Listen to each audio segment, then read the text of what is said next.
Hey, hi friends, welcome back to my channel. So, we are doing another session on Docker today, and it is again another feature that they have launched in GA in the recent past in May 2026. And you should know what are Docker sandboxes. I think you must be knowing Docker sandboxes earlier, but now this product is now GA. We should really talk about it. And this is the home page, and you can see there's a beautiful gift that they have introduced on their homepage that you can create sandbox and then do and run independent applications.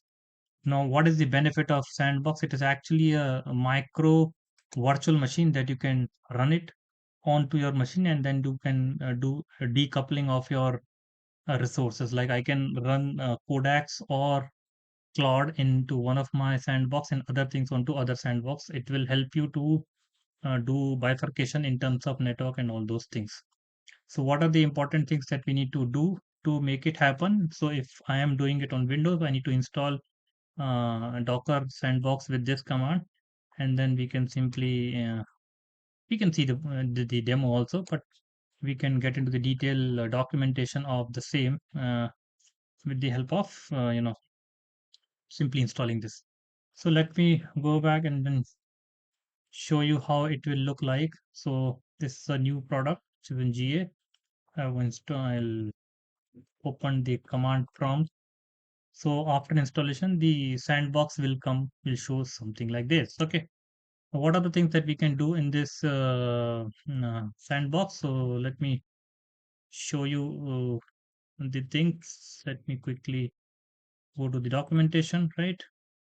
Perfect. Now in this Docker sandbox, I can installation is done. Then I can simply run Claude onto one of the sandbox. Let me run it so that it becomes crystal clear from application standard. This is my directory from where I'm running the Claude, and it is running a new sandbox called as Claude. It will pull up that image and then it will create a micro virtual machine for Claude. And I can see the same things into my different terminal, either into PowerShell or into command prompt. And there are so many benefits list down by Docker, especially on the Docker sandboxes. You can simply go ahead and check it. But today I want to show it the SPX ls, so we can simply see how many sandbox are running. The Claude is running.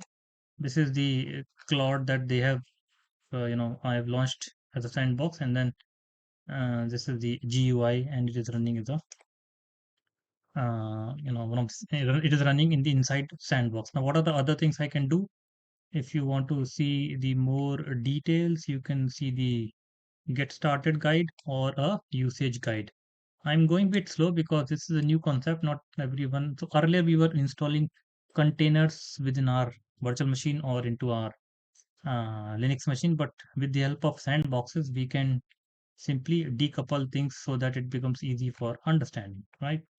Now, this is how you do it, and then we can do the same thing using interactive mode also. Now, I want to show interactive mode. Before I show that, let me go back and then SPX help other command which I want to show. So what else we can do with this? So Claude is already running here, okay.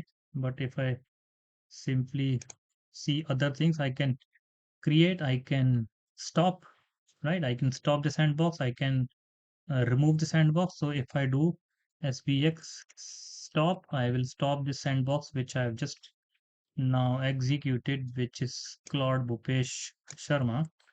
Okay, this will stop it, and then after stopping it, we will simply remove this uh, sandbox, and then we'll run the same thing into interactive fashion, right? SPX ls, simply it will give me nothing. Sorry, SB ls. So I stop, then I can remove SPX RM, and then the same sandbox I can remove it, and then we'll run this sandbox into interactive mode. So there are two methods we can do. So yeah, this has been removed. Now let me show you the SPX interactive mode where you will see the GUI. Now you can see the new sandbox here, okay? And I could hit enter. So instead of Claude code, I can select something else. Suppose I want to create a shell sandbox. I will select this, and then I will create a sandbox directly. No need to keep the default configuration.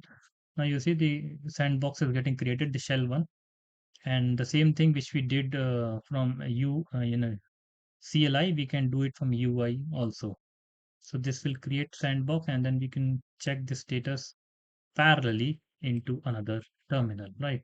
So this is the very basic thing that we are checking it today. We'll be doing detailed use cases on this, the Docker sandboxes in the near future.